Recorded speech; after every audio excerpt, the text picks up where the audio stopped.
Okay, namaskar. Welcome everyone back. We're in for a real treat today because Ksanati is going to be lecturing on Dharma of Rahu and Ketu Nakshatras via Shruti. It is my great honor to introduce Ksanati. We have been dear friends. I think we met around 2015, 16, somewhere in that range. I remember us meeting at the Sedona conference, and I think we stayed up until 2 a.m. talking to each other that night, and we've been soul brothers ever since. I wanted to go through and give a bio of Ksanati. He's a graduate of Drexel University and the Ayurvedic Institute. Ksanati studied with Mahadev Levine, Simon Chayefsky, as well as Dr. Vasant Lad, founder of the Ayurvedic Institute. Ksanati has taught many webinars with the organizations Saptarishis Astrology for many years, centered out of Mumbai, India, and now manages his own astrological organization, Ksanati Jyotish. Ksanati is the host of the annual Parashara Maharishi Parashara Conference, and he really helped me co-host the last Sedona Vedic Astrology Conference. And without him, there's no way I could have done it. I just turned 70, so I have 30 years under my belt, and I'm so happy that he's taken over doing the major conferences. He's done a great job, and I'm so proud of him and his accomplishments. He currently practices in his hometown of Philadelphia, Pennsylvania, and online. Ksanati also teaches and provides students with a Jyotish certification program through his school, Ksanati Jyotish. Ksanati's organization also hosts community summit events with various members of the Jyotish family.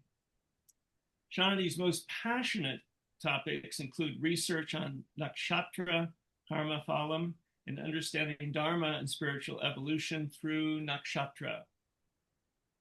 Ksanati is currently working on his book, Dharma of the Nakshatras, Life Lessons and Evolutionary Patterns of the Sacred Asterisms. He's also deeply enthusiastic about understanding our samskara and karmic debt through Rahu and Ketu. Ksanati believes in a therapeutic approach to Jyotish and loves sharing about how to improve our planetary karma with ancient, contemporary Ayurvedic and practical remedies. He believes in geographic alignment using Vedic astrocartography and has done extensive research on its application as a remedy. He and I are also we're working on putting together a Nakshatra Summit in Sedona. So it'll be called the Sedona Nakshatra Summit. It'll be the two jewels of the lotus this time. But anyway, the dates of that are May 1st through the 3rd, 2026. And again, it'll be a 3-day seminar with Ksanati and I. So welcome, giving Ksanati again a warm heart welcome from all of us. And we're looking forward to this lecture. Om Shanti, Shanti. Thank you so much, Dayananda Ji, Dr. Harness. I'm so grateful that you're here today to do my introduction and be here with me. You're such an inspiration to me. I feel such a kindredness in our connection. And yeah, it's just really grateful to have you here, and grateful that you're in my life. So before I get started, I just would like to thank the God of my understanding for another day of life. And I'd like to invite all of my gurus, guides, and teachers, as well as the God of my understanding, into the time together today. And I'd also like to invite all of the attendees and all of their gurus, guides, and teachers, as well as the higher power of their understanding, of your understanding, into our time together today. So, this is my first year presenting at the Parashara Conference after hosting it for 4 years. I always thought it was previously too much to manage, just in terms of, the intensity and the pressure of hosting 16 hours of lecturing 5 days in a row. and then trying to teach at the same time. But about 2 years ago, actually it was about 21 months ago, I was deep in meditation, and I had a visitation from my guru, Amma. And she told me that I was not allowed to teach Jyotish the way that I had historically taught it. From this point forward, I was only going to be able to teach Jyotish via Śruti, which is oral transmission. This means no PowerPoints, no digital aids. Hopefully, she's okay with me presenting via Śruti online. I haven't quite asked her, but I'm assuming that it's okay in this scenario.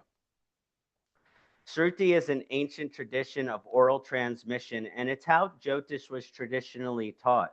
There used to be a senior Jyotish, and then there would be the disciple who would sit under in front of the senior Jyotisha and just listen for hours and hours and hours. And that's actually the way that I learned from my teacher, Mahadev, is we would just go hang out in his house in Rio Rancho, New Mexico for 3-4 hours and just talk Jyotish. And I appreciate the academic side of Jyotish. And all of my students, when I certify them, have midterms, homework, final examinations, which they're graded on. I see Annette here. She can attest to this. I see Chitranath here. She can attest to this. But I will be teaching via Śruti today. And so this is at the heart of my passion. It's the Dharma of the Nakshatras.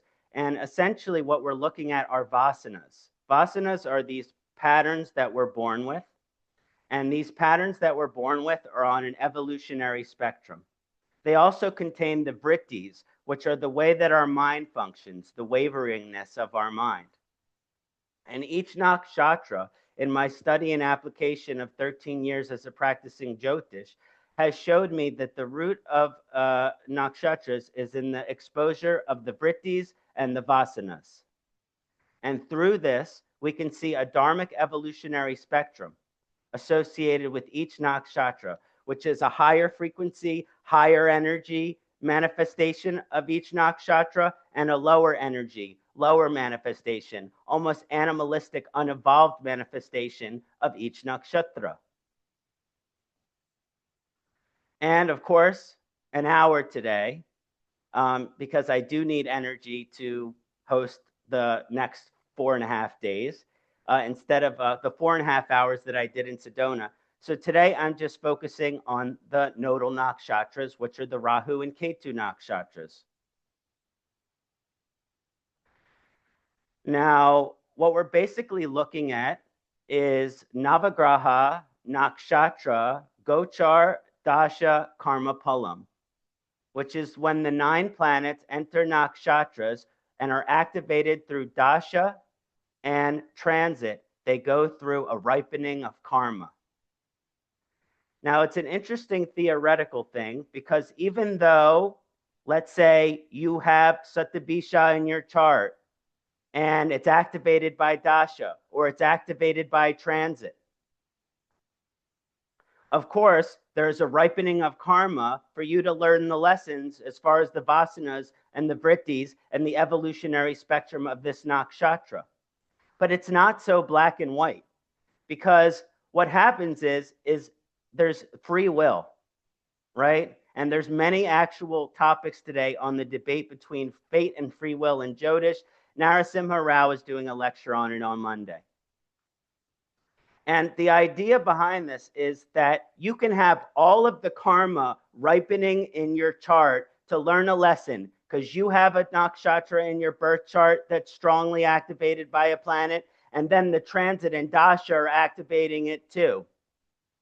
But sometimes lessons in life, they come up and they slam us in the face. They come take us and they hit our head against the wall, and we still don't frickin' learn them. So there's free will. You can have every influence to learn every lesson in the world. Still doesn't mean anything about you learning it. Also, you could not have any of these nakshatras in your chart. But through Gochara, through transit, they go through activation. Right now, Rahu is in Sattvabish, right? So you can all have this opportunity to learn the lessons and evolve along the evolutionary spectrum, right? The free will is in terms of the lessons we're kind of laid out to learn and our ability to learn them. But the truly evolved soul, the truly evolved individual that's dedicated on the spiritual path can learn every lesson that's possible to learn through the dasha and transit. But hey, we're human, but at least we can try. The nakshatras today are not in any specific order. I kind of shuffled them all together, and so we'll see how they come up and in what order. But it's not going to start with Ashwini. And by the way, in Sedona, what I did is I go over the nakshatra, and then I pull someone out of the audience and say, do you have this nakshatra? And I analyze it for them in their karma. But in the next, 50 minutes, I'm not sure we'll have that amount of time. So what I'll do is I'll go through these nakshatras. And if we have time at the end, what I'll do is I'll start bringing some people into the session today. Let's start with Sattvabish Nakshatra. 6.4 to 20 Aquarius, Rahu, Butcher, Varuna, 1,000 stars, and some Ayurvedic things that I associate with this in terms of remedies is the Panchakarma of Shiro Varachin and a Jadamunsi milk.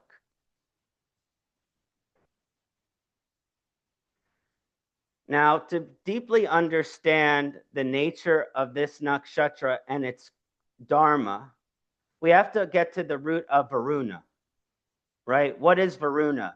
Varuna, see, we often think of Lord Yama as the judger of souls, right? It's like, oh, we're all scared of Lord Yama because he's going to judge us, so on and so forth. And actually, Lord Yama is a really fair, kind, and compassionate judge.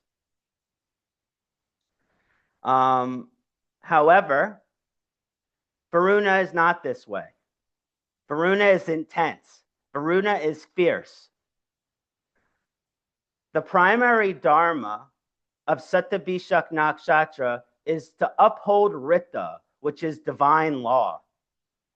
Wow, that's quite a responsibility. Now, part of this idea of upholding divine law is understanding that Sattvabish Nakshatra is a karmic nakshatra. Now, that's a loaded thing because all the nakshatras are karmas. So what do I mean by that?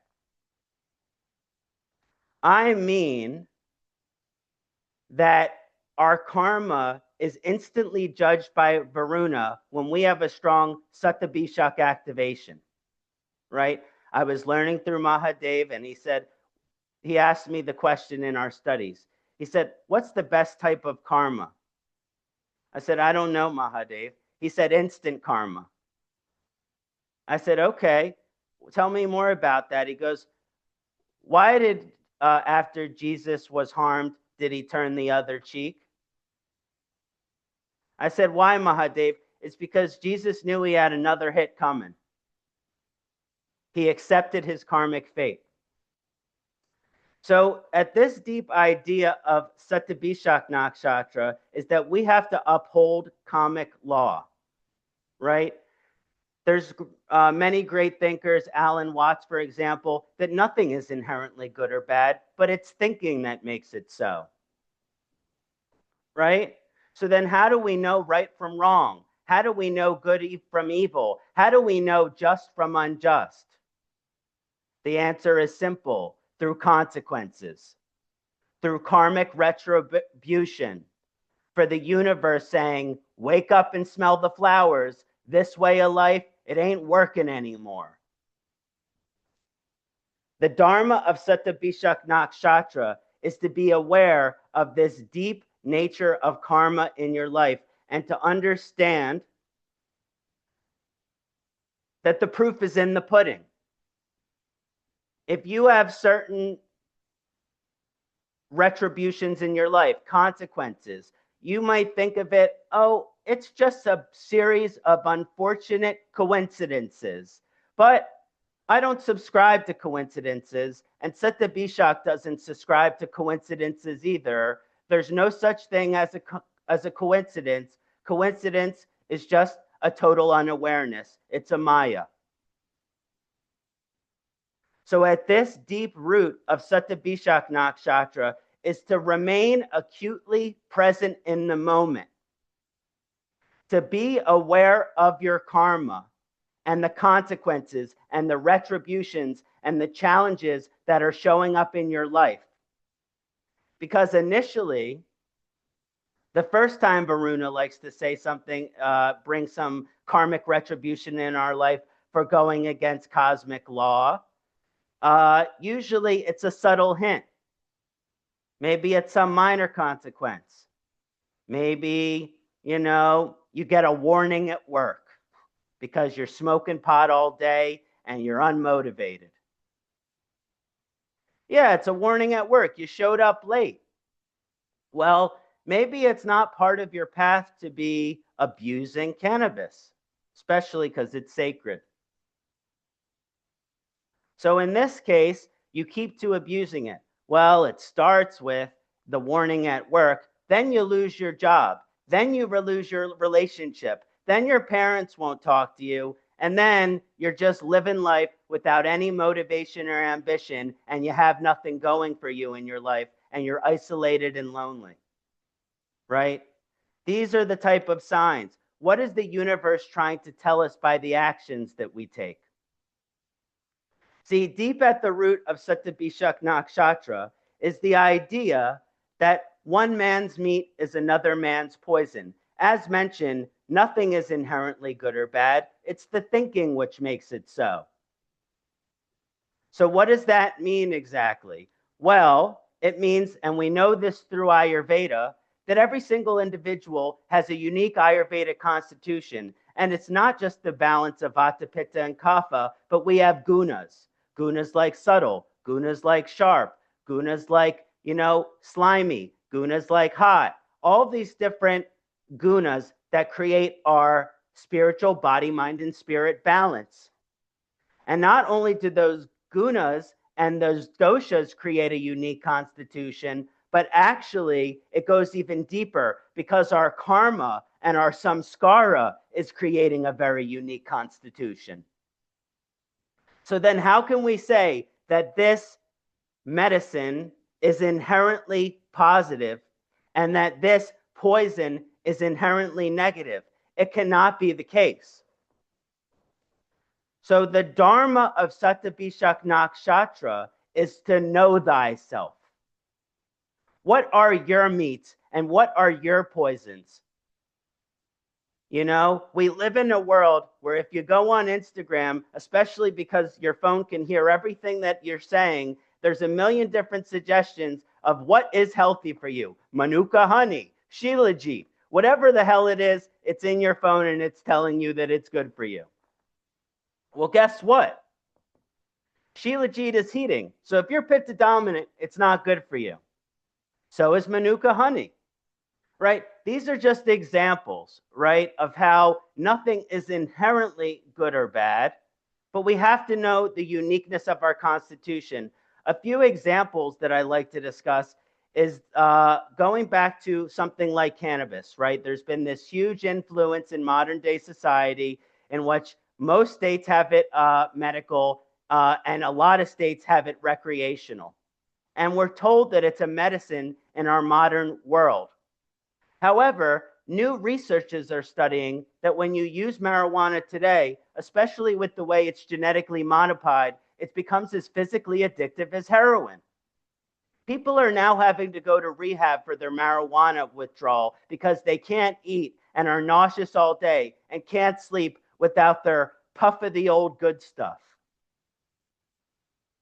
Well, guess what? That same cannabis that is causing all of these issues right now is a medicine for a cancer patient who can't eat. There is no more productive medicine when someone is sick from chemotherapy and hasn't eaten for days, and then they take a 10 milligram edible, and all of a sudden, they're ready to eat a 3-course meal. right? Same substance. For 80% of people, it's poison, even though we're told it's a medicine, especially when it's not done in moderation. It's only for a very small, unique constituency of people that it's actually beneficial for. If you're Satyabhishak Nakshatra, know thyself. How about morphine, right? Morphine, which has been taken and made into the opiates, which is now heroin, and is now fentanyl. Fentanyl, in which 3% of the US population is now dying each year. That's 3 out of 100 people dying from fentanyl, right? It's certainly a poison. Well, guess what? If you have surgery and you just had a bone replaced, you're going to want some morphine. Trust me. That fentanyl, which is killing 3% of our population, especially the youth, is also a highly productive therapy post-surgery, right? Is it a medicine or poison? It's both.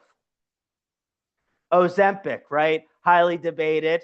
GLP-1s, Zepbound, Ozempic, right? We have all these people that are extremely, let's say they're like maybe 5 or 10 pounds overweight, and they're loading up on these shots and they're saying, yeah, give it to me because I want to be slim pickings.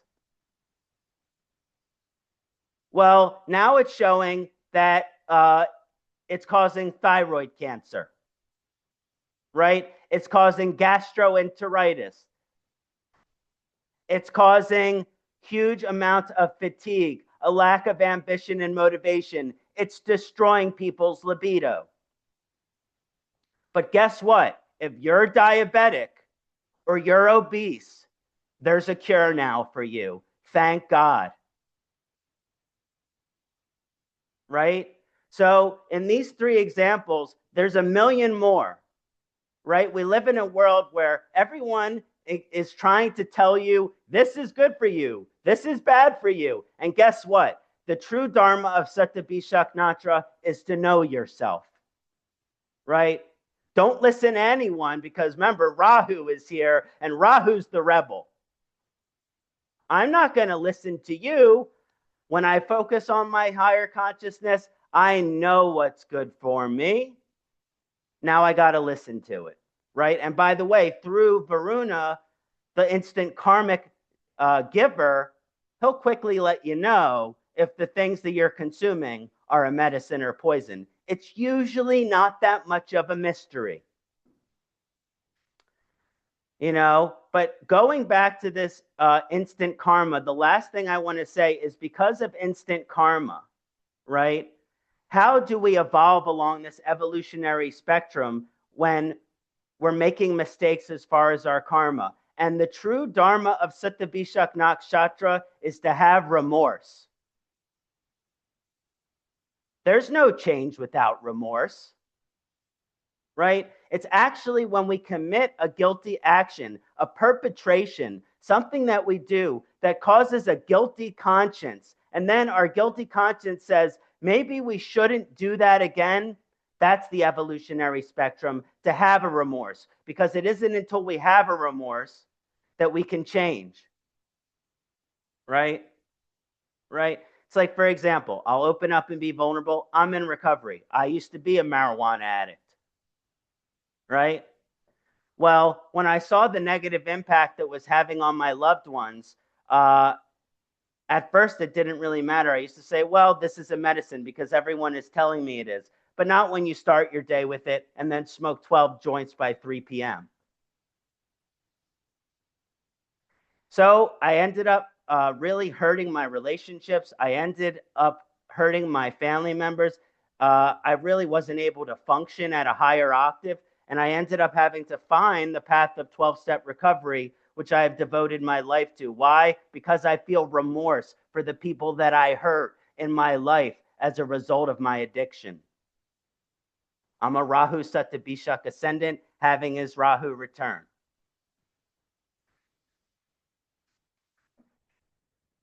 That's Satyabhisha. Mula Nakshatra.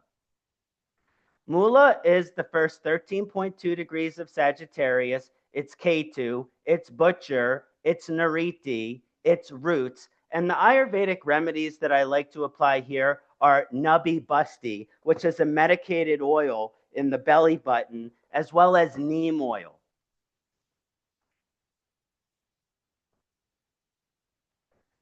You know, when we start getting into Nariti, Nariti is often symbolized as holding a neem leaf, right? And yet she's the goddess of disease and destruction, and she's a manifestation of Kali and all of these dark energies, and we're oh so scared. But then why would she be carrying a neem leaf? When neem is one of the most powerful medicines in Ayurveda. It's antiviral, it's antibacterial, it's anti-cancer. They spray it on plants so that bugs and so that bugs don't destroy plants. It keeps bugs away. Same with our parasites and our fungus and everything that goes on with inside of us. So then how can this dark Kali energy, why is she carrying a neem leaf? It's because the Dharma of Mula Nakshatra is to have the priorities in life, right? It's the root. Why is it the root? Why is it this cosmic center as it's described in the universe, right? In the Milky Way galaxy, is it the cosmic center, right? It's because it's trying to get us to the root of what really matters in life, right? And so a lot of times we think of disease, right? Dis-ease, discomfort, right? Disease doesn't always manifest as some horrible illness. Sometimes disease manifests as just a basic discomfort. Because what? We're diseased. We're not at ease, right? But she waves a neem leaf, right? So essentially, the way that the karma of this nakshatra shows up is that when our life is in the right priorities, when we're living life properly,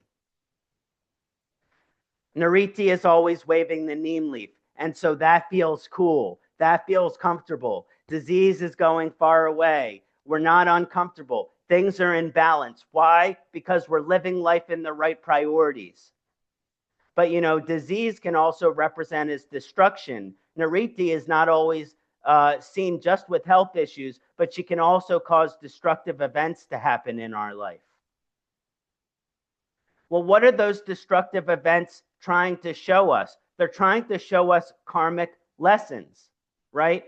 Are we living our life in alignment with the right values and priorities? Are we all messed up and just living life with ego and materialism and a lack of prioritization of our karmic relationships?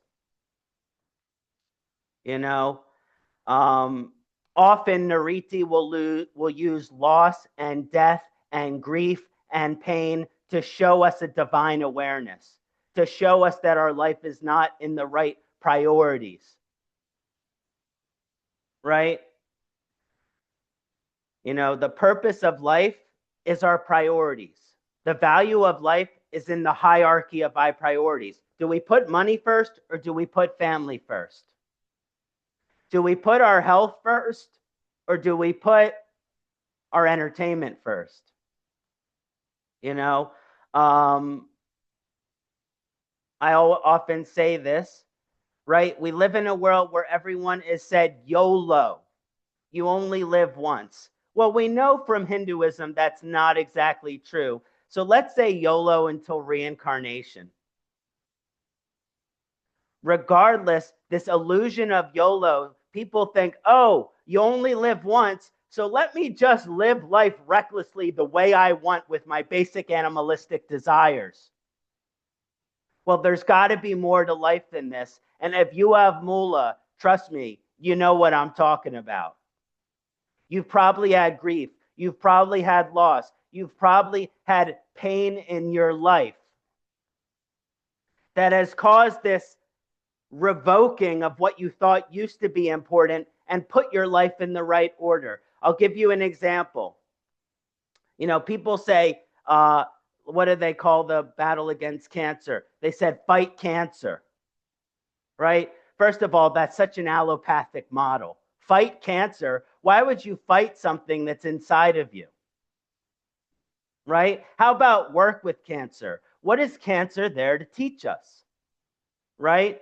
Oftentimes, what I've experienced with my clients with cancer, especially if they have Mula Nakshatra, because sometimes we have these karmic diseases and there's nothing that we can do about it. But usually in certain situations, like examples of Mula, I had a client who was Mula.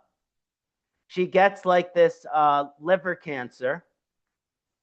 And by the way, she was this workaholic, like drive, like ignored her family, like was just, nothing was more important to her than work.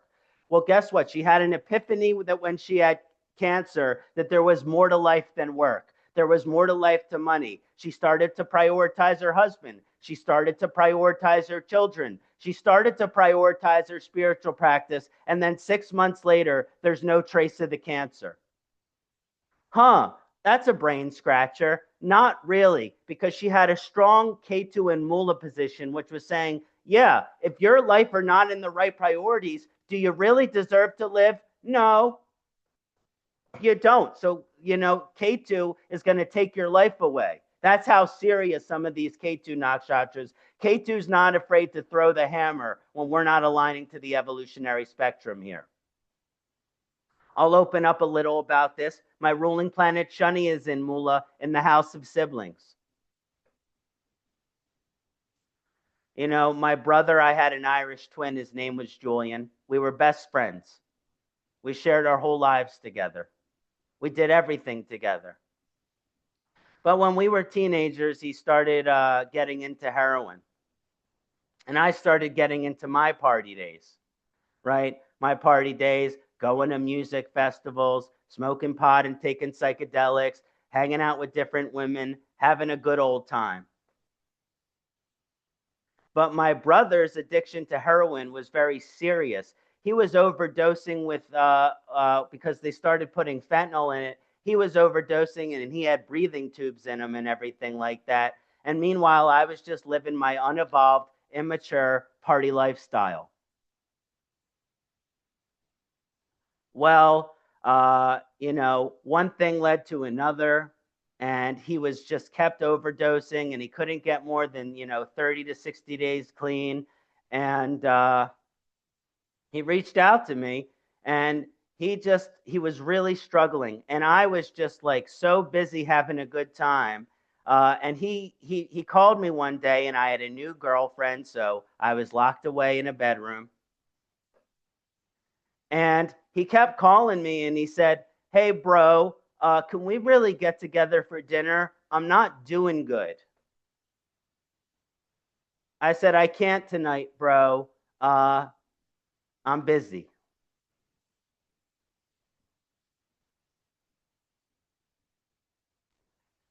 Well, I'm at a concert about 2 weeks later, dancing with which is now my ex-wife, having a party celebration at some concert. It's a hot day in August, and I see my phone ring 12 times, 20 times, and it's my father calling, and he keeps calling, and it's ruining my buzz. So I pick up the phone, and I call my father back, and my father says, I'm standing over your brother's dead body. He's gone. August 2019. And I would give 5, 10, 20 years of my life to have that dinner back with him that I said I was too busy. And by the way, I was going through my Saturn return, activating Mula by Nakshatra Gochar.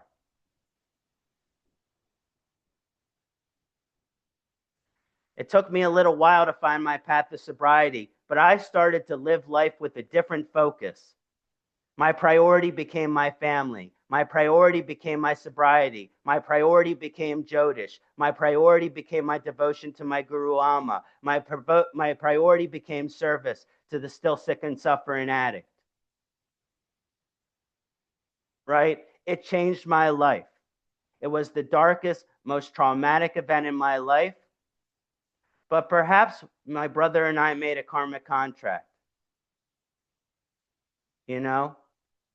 Perhaps we had some type of spiritual agreement. He was going to help me learn the lessons that I had to learn in this lifetime. Mula Nakshatra. Ardra Nakshatra, 6.4 to 20 Gemini, Rahu, Butcher, Rudra, Teardrop. And again, this is another Shiro Varachan and Tagar milk. You know, Rudra is the fiercest form of Lord Shiva. It's very intense. A lot of times he's kind of got like this monster mouth face thing going. You know, so why the teardrop?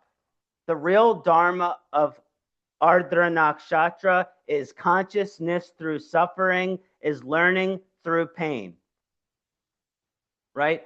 The dharma is to find satya, which is truth, which we often describe as clarity through going through maya, which is illusion, which is confusion.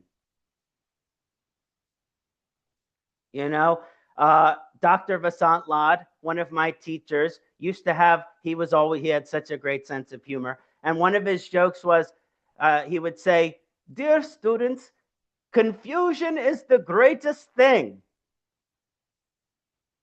I'd say, "Dr. Lad, what are you talking about? What do you mean confusion is the greatest thing?" "Well, Ksanati, because the minute you realize you're confused, you become clear." Well, isn't that wonderful? And I thought to myself, you know what? That's true.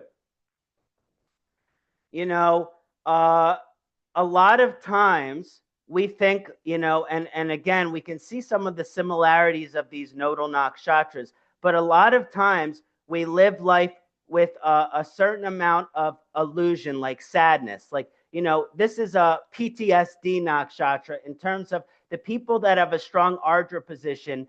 They are truly have a lot of difficult circumstances, especially in the earlier part of their life, that seem unfair, that seem unjust, different forms of abuse, different forms of neglect, a lot of these issues, right? And they feel like at times there's a vulnerability in the unevolved manifestation of Ardra Nakshatra for what we call a victim mentality, right? The teardrop, which is woe is me, wah, wah, wah, this thing happened, and I'm just going to stew in my shit, right? We've all been there, right? Because it's part of the human condition to sometimes have a pity party. But the real evolution of this position is to not be a victim, but to take a pioneering and control, resolute focus on the life to say, you know what? Yeah, there's been issues. Yeah, there's been challenges, but I'm going to overcome them. And then I can inspire other people to overcome them as well, right? Sometimes the lessons that are in these nakshatras, they can manifest as a little corny. And by the way, this one is not a substitute there, because what is it showing? It's saying, well, how do we know what happiness is? Well, by a theory of relativity, we can only experience true happiness after its contrasting relationship to sadness, suffering, and pain. This is the dharma of the Ardra Nakshatra, which is to say, yes, I've had a difficult hand in life, right? However, instead of going into this victim mentality and saying, well, because I had this pain in my life, I'm okay just to not reach life's full potential, right? Because of what happened in my childhood, because of all of the pain that I've gone through, because of all of the challenges I went through, I now have an excuse to just be a waste of life. That's the unevolved manifestation of this nakshatra. The higher manifestation of this nakshatra is to say, you know what? I'm not a victim. I'm in control of my destiny. And I'm going to grow and evolve as a result of these adversities. And guess what? there's happiness beyond your wildest imagination. Guess what Ardra Nakshatra is? It's a life beyond your wildest imagination, as long as you don't stew in your pity party. Right? This is an appreciation for the beauty of life, right? How do we know how to enjoy wealth unless we've experienced poverty, right? People who have great wealth without understanding what the challenge of not having enough material resources is are usually entitled and take that for granted.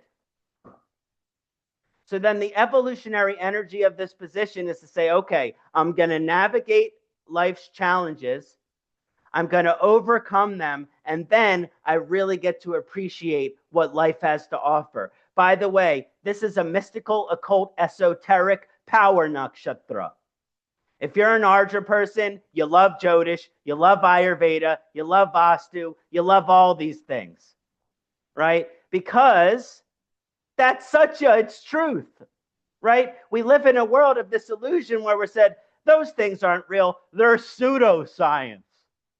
Right? Any of us fellow astrologers, when we're told, well, that's not a real science, right? Guess what? We can have compassion for those individuals because they're living their life in a constant state of illusion, not willing to utilize the tools that they could. Well, we have the blessing of utilizing Jyotish. That's why there's 50 people hanging out in this room with me right now. Right? So again, it's the Dharma of Ardra is this aha moment. I was so confused for so long. I wasn't being grateful. I wasn't being appreciative. And guess what? Now I can wake up and smell the flowers, and I actually am able to appreciate things by not playing the victim and kind of evolving past this lower victim mentality archetype.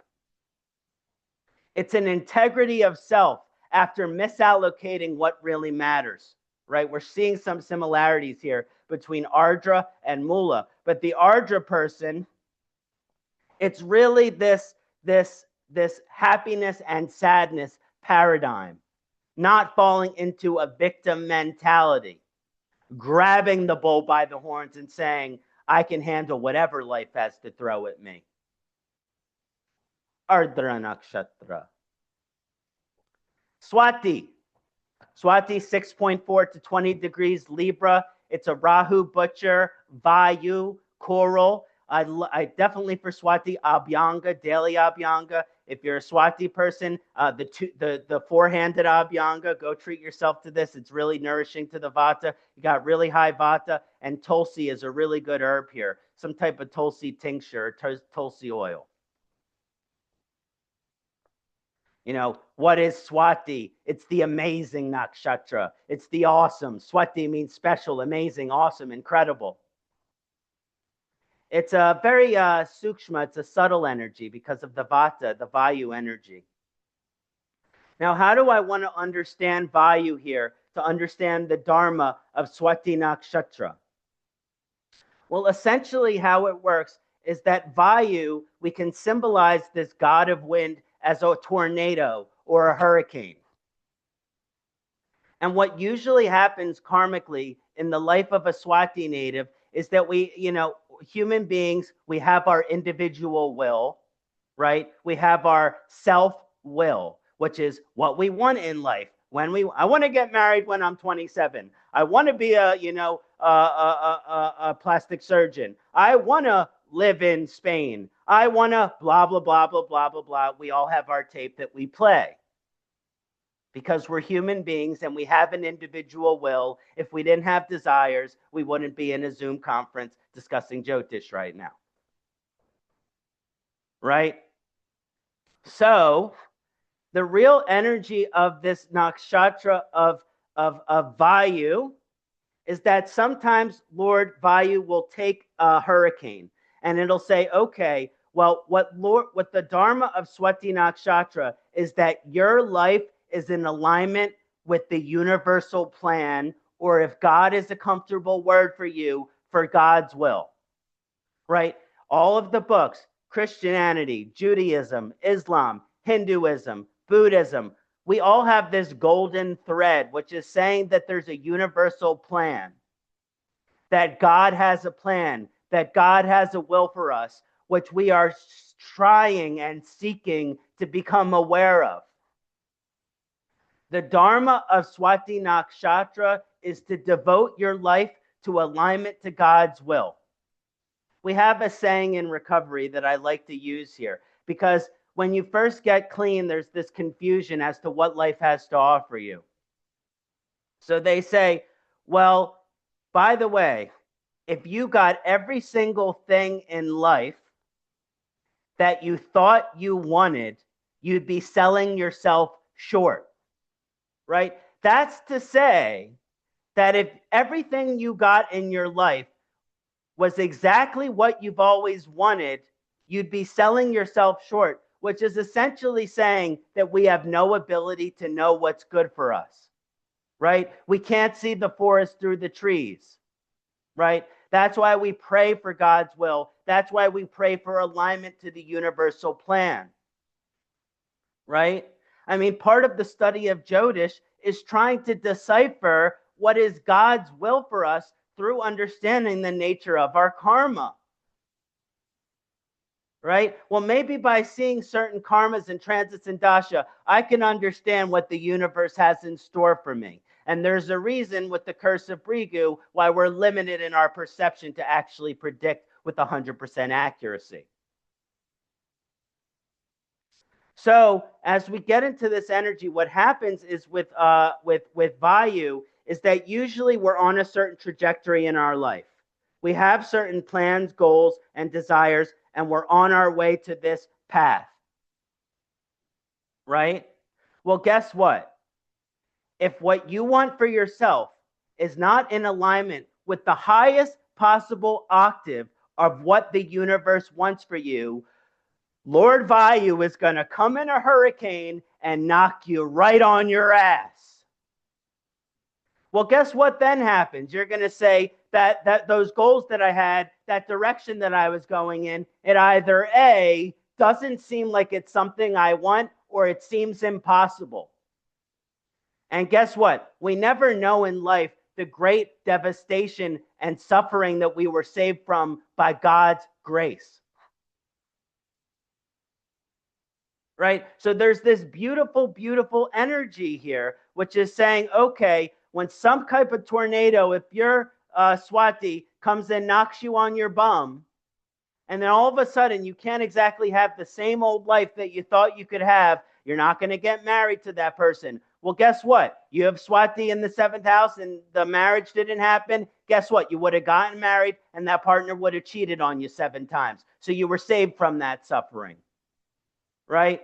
Well, you know, you thought you wanted this job, but then Lord Vayu comes and knocks you on your bum and you can't achieve that job. Guess what? You're maybe meant to be an incredible astrologer, so maybe being a lawyer isn't right for you. Right? This is the power of Śruti. This is the power of Lord Vayu. We are destined for greatness. We are destined for greatness. So on the high evolutionary spectrum is to understand, okay, let's take our will out of this equation and we can have an amazing, special, awesome life, Śruti. Right? Vayu is trying to align us to our higher purpose, which is usually contrary to what we want. Although it's possible if we're truly spiritually evolved, and be careful because that's a loaded thing to tell yourself, is that maybe we can have some awareness of God's will. But most of the time, it's just our selfish desires, right? We can convince ourselves that what we want for ourselves is God's will. And again, with all of these Rahu Nakshatras, the proof is in the pudding.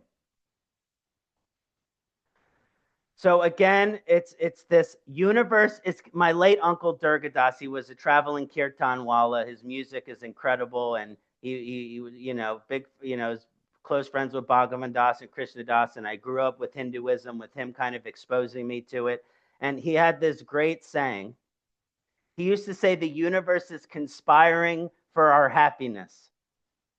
I love this, right? Because conspiring, oh no, for our happiness. The universe has a plan. The universe has a will. And where there's a will, there's a way. We just got to take ourselves out of the equation and surrender to the divine. The true Dharma of Śruti is to surrender to the divine, and then sky's the limit.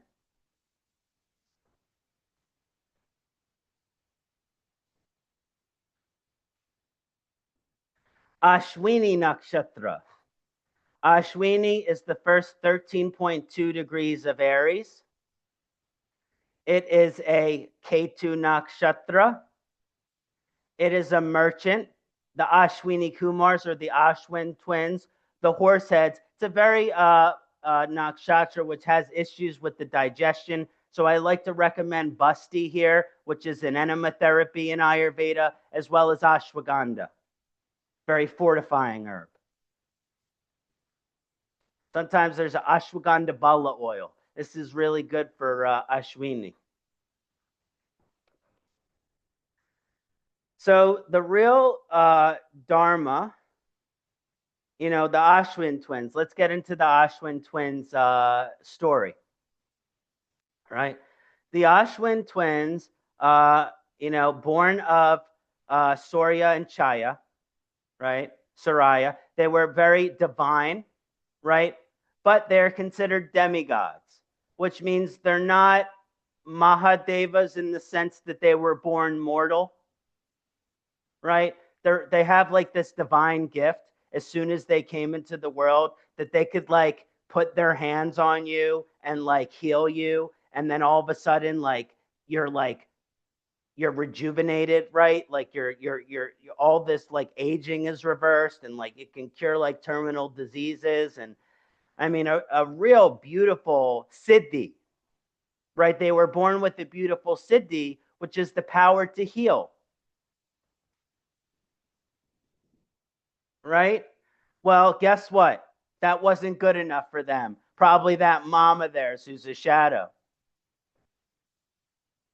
And this energy was like, you know what? Well, it'd be way better with everything that we've already been given if we could live forever, right? Let's be honest. You got a strong nodal position. You either want to live forever or you're ready to go. You're usually not okay with whatever. I can't tell you how many people with strong Ketu energy are like, I don't want to get old. I'm ready to go when it's time to go. I don't want to age. And people with strong Rahu energy like myself, give me some Amritam. I'd be happy to live 1,000 years.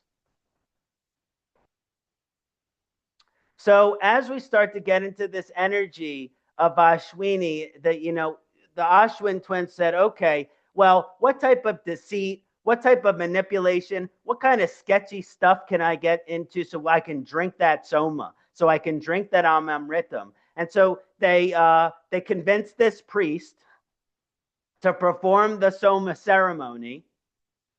Although historically speaking, this would piss the gods off. And so,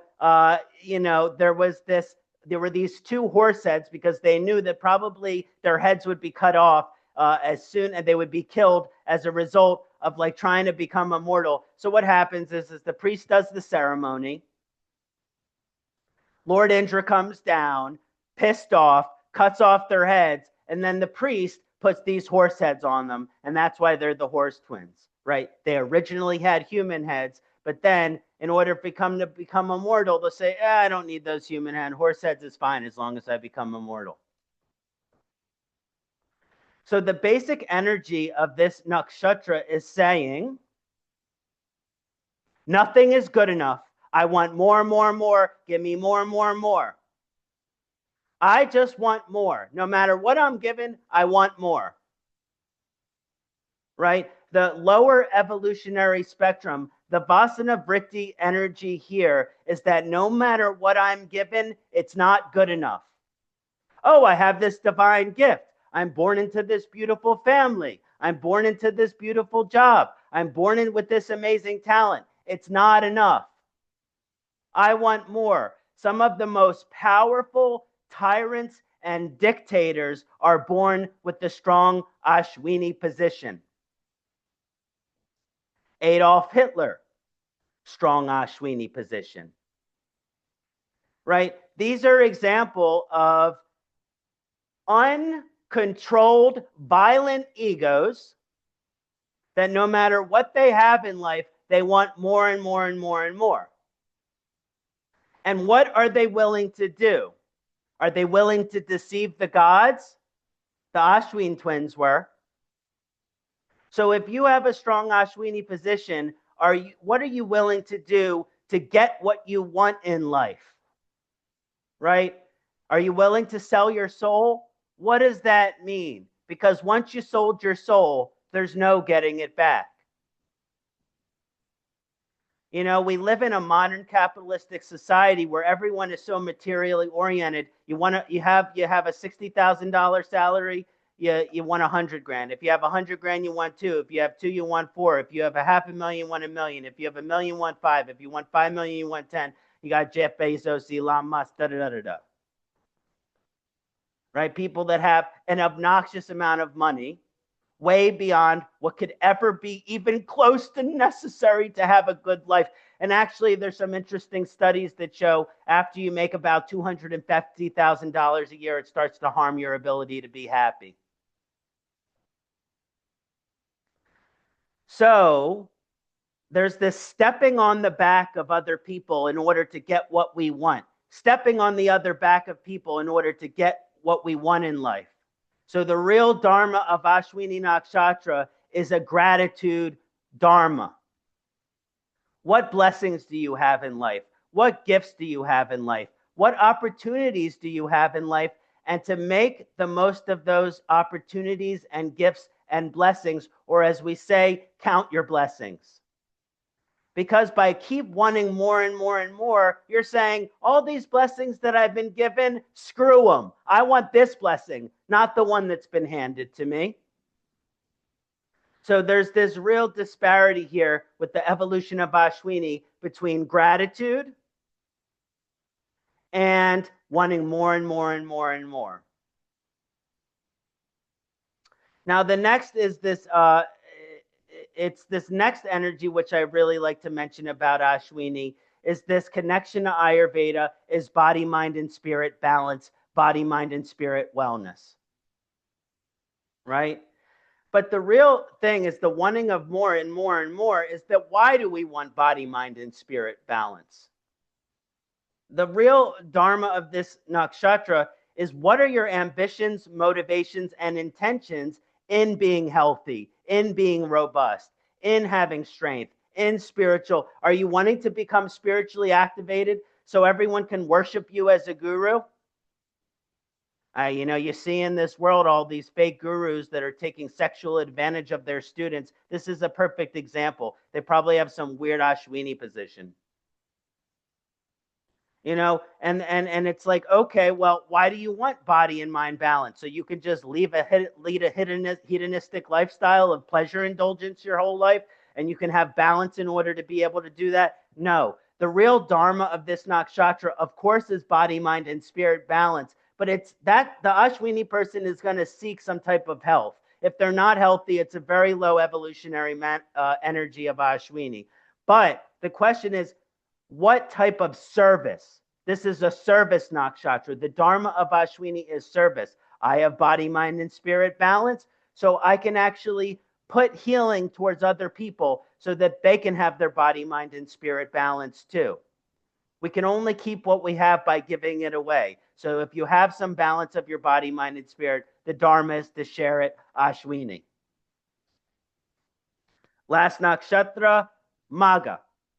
First 13.2 degrees of Leo, Ketu, laborer, the Pitras, the throne, and this is a Vamana therapy. Let's vomit that ego out of here. And the herb is Arjuna. The real Dharma of this nakshatra is to be altruistic, right? The symbol is a throne, right? Who sits on the throne? The king or the queen, right? Well, what is a truly divine king, right? Are they saying, I'm a king? If they want bread, let them eat cake?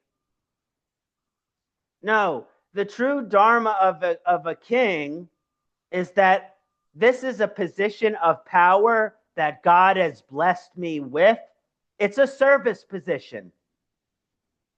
So a true king isn't just gloating with his ego all over the place. The true king is saying, okay, these are all the people in my community. These are all my people in the Sangha. Let me get to know each of them individually so I can understand what their gifts are, so I can empower them in those gifts. A true leader is not a leader for him or herself. A true leader is a leader for the people, is a man of the people, is a woman of the people, is a people's person. You know, people think that there's this Dharma of Magha Nakshatra, which is, I am the king, so I am better than everybody else. Everybody worship me. Well, by the way, the taller the tree, the bigger the fall. I can't tell you how many people with strong Magha position.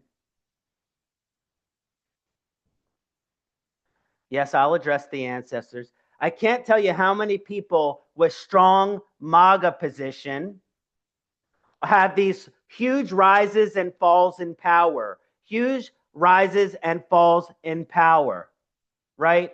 Because they have this strong Dharma to inspire other people, to lead people. But guess what? When you think that you're greater than someone else, that is just seeing the divine in yourself. That's seeing yourself as God. You look in the mirror, lower energy of Magha, and you say, I'm God's greatest gifts. Where's my chariot and the bells and whistles? Well, guess what? The true Magha Dharmic evolution is to see the divine in all, to see the divine in everyone, and to recognize the divine in everyone and empower the divine in everyone. The gift of Magha is to see God in all, to see God in everyone. You know, it's the true king is daily service, it's altruism to improve the life of others. Why would you be put in a leadership position? To improve the lives of others.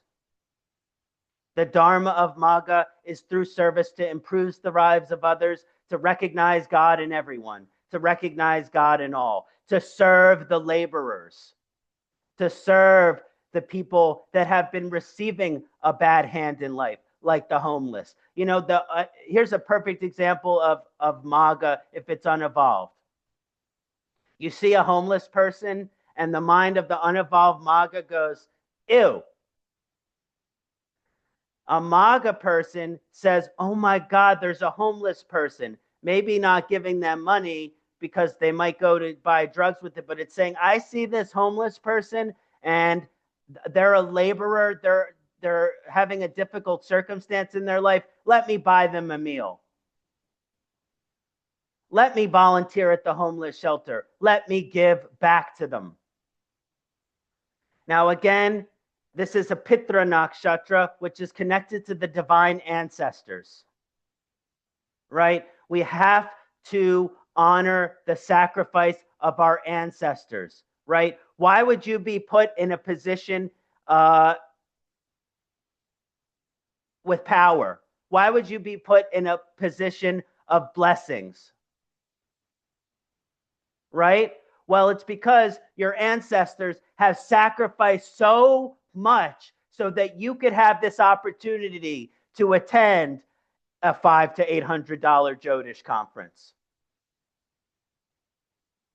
So that you have a chance to study Jyotish, so that you have a chance to travel the world, so that you have a chance to sit on your nice laptop in your nice house, enjoying a beautiful 5-day Parashara conference. You know, we have to understand that our ancestors have sacrificed. So how do we honor the sacrifice of our ancestors? By not being entitled, right? My grandparents died in the Holocaust. A bunch of them died in pogroms in early 1900s Russia because they were just killing Jews because there was no other reason other than they were Jews, right? So, am I going to be entitled, Or am I going to recognize that my ancestors died for my freedom so that I could have freedom of religion to identify as a Hinduism? Like the thing about it is that the ancestors, they sacrificed and compromised so much so that we can be free. So the Dharma of Maga Nakshatra is to be free and help other people be free, but also honor them, right? We're all, a lot of us might identify as practicing Hindus, but if you have a Maga position, how are you honoring your ancestors, right? I still fast on Yom Kippur, the Day of Atonement. It's my way of honoring my ancestors for the sacrifice of their death so that I could have freedom of religion, right? So wherever your ancestors are, wherever your country is, wherever your genetics are, how can you get in touch with that culture if you're MAGA? Honor the blessings of your ancestors. Do not be entitled to the freedom that they have given to you. Do not take it for granted, but rather honor their souls and their spirits that have sacrificed so much for us. Again, I really enjoyed lecturing at the Parashara conference. Thank you so much for giving me this opportunity, and really looking forward. So again, Dr. Harness and I, it's the last week of April, right? And last weekend in April in Sedona, him and I are doing a Nakshatra summit. Go ahead, Dr. Harness. It's May 1 to 3. Okay, it's the first weekend in May at the Sedona Library, and it's going to be Dr. Harness and I doing a full weekend of a Nakshatra intensive. And again, it's been a real pleasure to lecture here at the Parashara conference, and I have to put back on my my tech host hat again. But thanks for giving me this opportunity, everyone. Hari Om, Om Namah Shivaya.